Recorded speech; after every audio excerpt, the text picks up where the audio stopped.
na ako encantada! Marami raw ligaw na espiritu na gumagala sa mundo ng tao.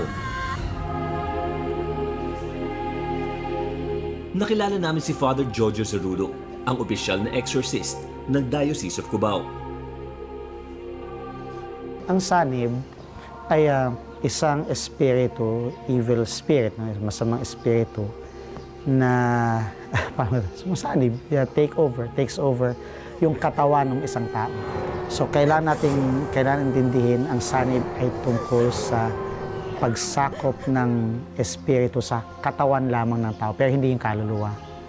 So yung kaluluwa ng tao nananatili sa loob ng katawan, pero hindi siya malaya na gawin ang kanyang sariling kalooban, kasi ang sinusunod ng katawan ay yung espiritu masama na nagte-take over doon sa kalayaan niya, bilang kalayaan ng tao.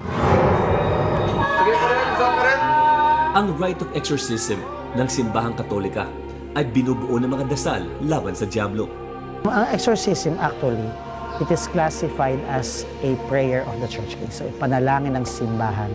Ito'y panalangin ng simbahan na kung saan pinalalayas niya ang isang demonyo. Dahil sa ang ating Panginoong Jesus, bago umakyat sa langit, iniwanan talaga niya sa simbahan yung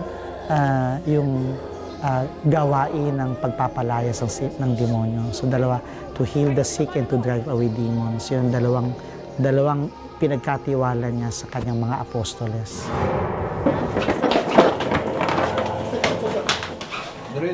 Ayon kay Father Zerudo, hindi biro ang magpalayas ng demonyo sa sinasanibang katawan ng tao. Morally, hindi culpable yung tao. Okay? Mas malala yung kasalanan, kasi yung kasalanan, yung kalooban mismo ng tao, yung kalooban mismo ng tao ay nakikipagtulungan o sumasang-ayon sa demonyo.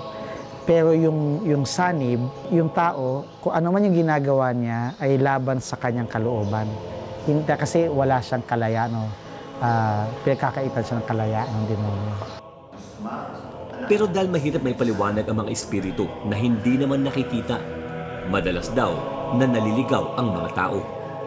Ang problema dito, because the church is used to be quiet about it, ang napupuntahan tuloy yung mga tao, yung mga maling pamamaraan ng eksorsismo, tulad ng they delve into witchcraft, they delve into these paranormal things na hindi siya tama, kasi ang totoong eksorsismo ay nagagawa lamang sa pangalan ni Jesus at ginagawa lamang officially ng simbahan. Sa pagpapalayas ng demonyo, may mga armas din si Father Jojo. Lahat benditado ng simbahan. Ito ang ritual book. Ito yung 1614 na ritual book. Wala akong CP nung bago kasi hindi ko ginagamit.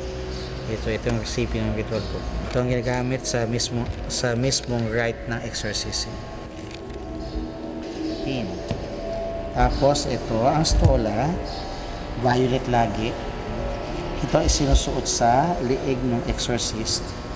Yung kabilang dulo ay inilalagay sa batok ng sasapian.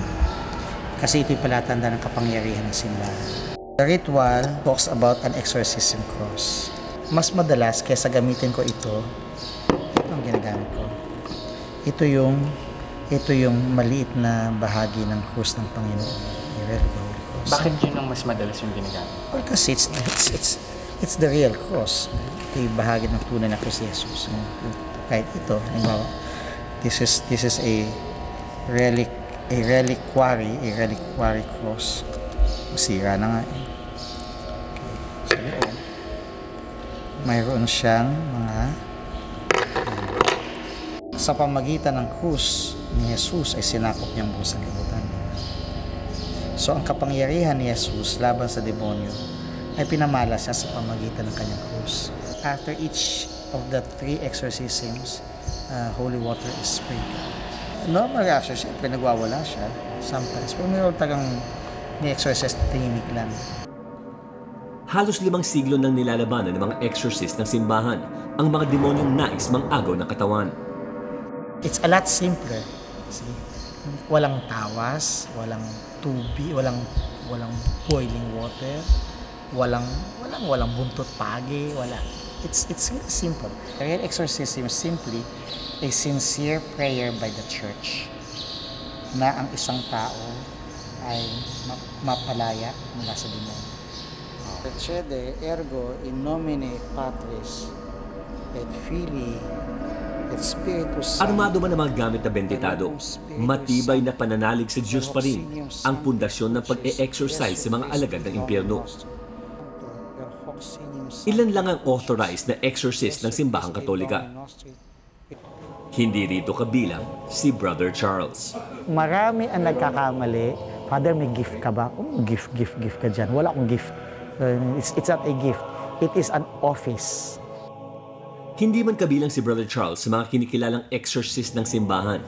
Hindi naman daw ito malaking issue para sa kanya.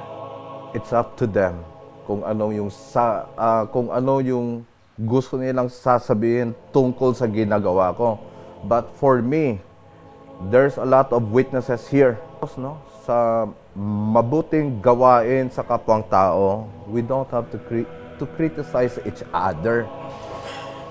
Hindi rin naman sinisita si Brother Charles dahil ang kanyang pamamaraan di umano na aayon sa pananalig ng mga Katoliko.